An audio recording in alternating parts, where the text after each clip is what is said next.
तो कल की मूवी आई और कंट्रोवर्सी चालू। तो भाई मैं कल की मूवी देख आया, मैंने इसको एक क्विक रिव्यू भी अपलोड कर दिया जिसमें मैंने बोला था कि ये मूवी जबरदस्त है। और उसी के नीचे काफी सारे कमेंट्स आ रहे थे कि इसके अंदर हमारे हिस्ट्री के साथ बहुत ही बड़ा खिलवाड़ करा गया है। तो मैं यहाँ पर सारी कंट्रोवर्सीज एक्सप्लेन करने वाला हूँ और उसके पीछे मुझे क्या लगता है अपना ओपिनियन भी दूंगा। तो वीडियो थोड़ा बड़ा होगा, तो जिनका शीघ्र पतन हो जाता है और वीडियो छोड़ के चले जाते हो वो प्लीज इसके आगे मत देखना। तो यहाँ पर 4-5 कंट्रोवर्सीज खड़ी हो गई हैं। तो पहली कंट्रोवर्सी तो ये है कि मूवी मेकर्स इसके अंदर हमको कल की पुराण दिखाने वाले थे। इवन मूवी के शो होने से पहले काफी सारे मीम्स वायरल हो गए थे और मेरे पास तक भी पहुंचे। तो मुझे समझ नहीं आया कि यार इन लोगों के पास मूवी आ कहां से गई, क्योंकि मूवी 3 घंटे से बड़ी थी और भारत के अंदर एवरेज जो शोज थे वो 8 से 11 बजे के बीच में थे। तो यानी 2 बजे से पहले तो कोई लीक आनी ही नहीं चाहिए थी। बट इस पहली कंट्रोवर्सी में कोई दम नहीं है, क्योंकि मेकर्स ने साफ साफ कहा था कि हम लोग एक फिक्शनल स्टोरी लिख रहे हैं कि महाभारत के आगे अगर कहानी कंटिन्यू होती तो क्या होता। तो इन शॉर्ट कल की पुराण से इसका कोई भी लेना देना नहीं है।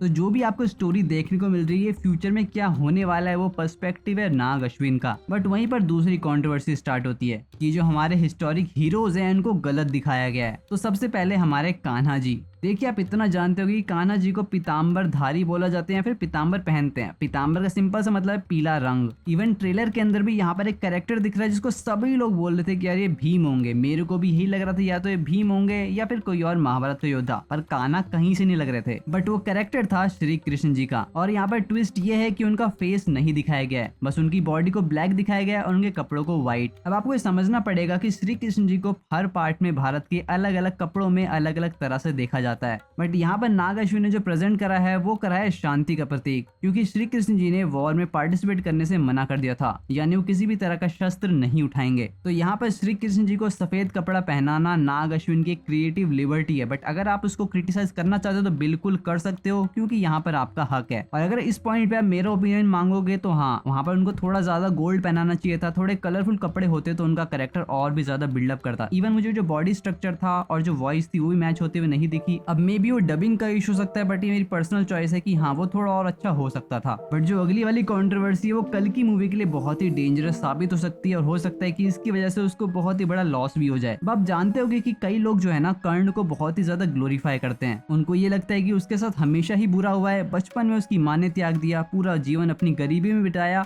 और जीवन भर उसके ही भाइयों ने उसे ह्यूमिलेट भी करा। अब इसके अंदर कुछ एरर्स हैं कि वो बचपन से गरीब नहीं था। उसके जो पिताजी थे वो एक राजा के सारथी थे, वो भी कोई ऐसा ऐसा राजा नहीं बल्कि पूरी पृथ्वी के सबसे ज्यादा पावरफुल राजाओं में से एक राजा धृतराष्ट्र। इवन उसको गुरुकुल से ही बाहर नहीं निकाला था, वो पांडवों के साथ ही पढ़ा था। बट उसका एक ईगो क्लैश हो गया जब उसको ब्रह्मास्त्र सिखाने से मना कर दिया था गुरु द्रोणाचार्य ने। उसके बाद ही वो जाके परशुराम से शिक्षा लिया, वो भी झूठ बोलकर। इवन वही था जिसने सबसे पहली बार द्रौपदी को वैश्या भी बुलाया था। इवन जब चीरहरण हुआ तो उसमें भी कर्ण का ही हाथ था। अब कंट्रोवर्सी ये है कि मूवी मेकर्स ने कर्ण को ज्यादा ग्लोरीफाई किया है और अर्जुन को छोटा दिखाया है। इवन मूवी के एंड में तो ये तक दिखा दिया कि अर्जुन का जो गांडीव है उसको विलन यूज करता है। अब आपको पता होगा कि गांडीव कोई ऐसा वैसा अस्त्र नहीं है, उसको अर्जुन समान कोई देव पुरुष ही यूज कर सकता था। तो यहाँ पर एक विलन कैसे यूज कर रहा है, तो चलिए शुरू से शुरू करते हैं। अब नाग अश्विन ने कर्ण को अच्छा दिखाया या गंदा दिखाया ऐसा नहीं है। जो हमारी मूवी चलती है जिसके अंदर स्टोरीज बताई जा रही है महाभारत के टाइम की, वो एक POV है, यानी पॉइंट ऑफ व्यू। अब इसको ऐसे समझिए कि आपके दोस्त की लड़ाई किसी और से हो गई, तो चाहे आपका दोस्त गलत भी हो तो कहीं ना कहीं आपको उसके पॉजिटिव पॉइंट ही दिखेंगे। आपको ये लगा कि मेरा दोस्त ही बेस्ट है, वही जीतेगा और वही सही भी है। तो उस टाइम पे अश्वत्थामा बहुत ही ज्यादा करप्टेड था।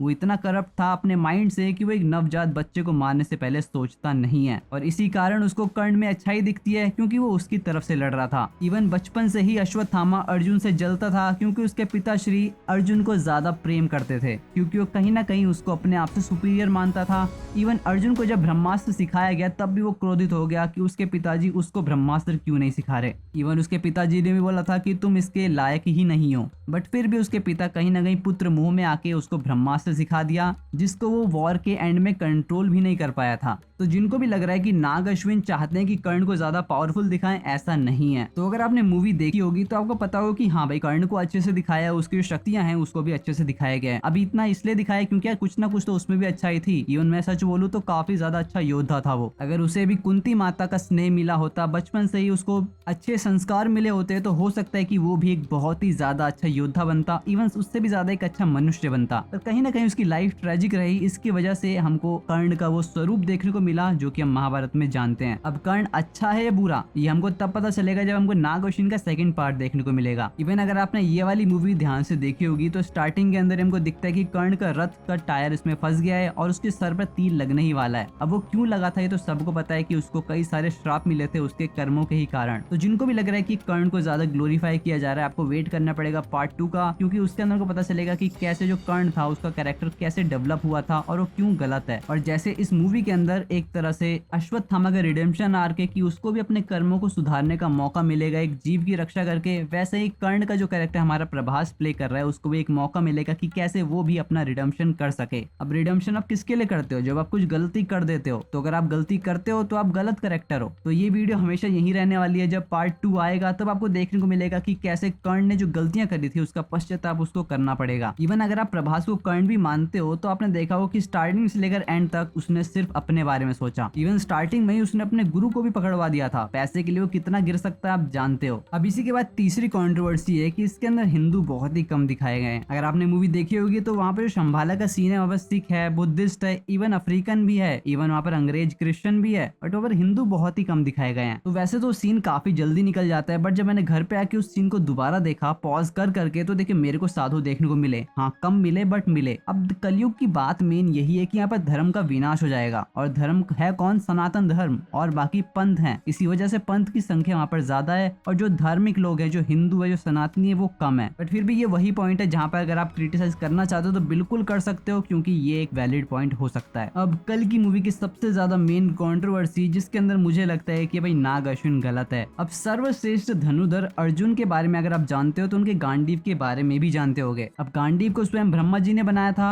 और जब अर्जुन दिव्यास्त्रों की खोज में स्वर्ग लोक तक पहुंच गए थे तो वहां पर उनके पिताजी इंद्र ने उनको दिया था। अब मूवी में जो विलन्स होते हैं उनको एक गांडीव मिल जाता है, बट वो लोग इसको छू भी नहीं पा रहे होते, क्योंकि सिंपल सा लॉजिक ये है कि इसको सिर्फ देवता ही चला सकते थे।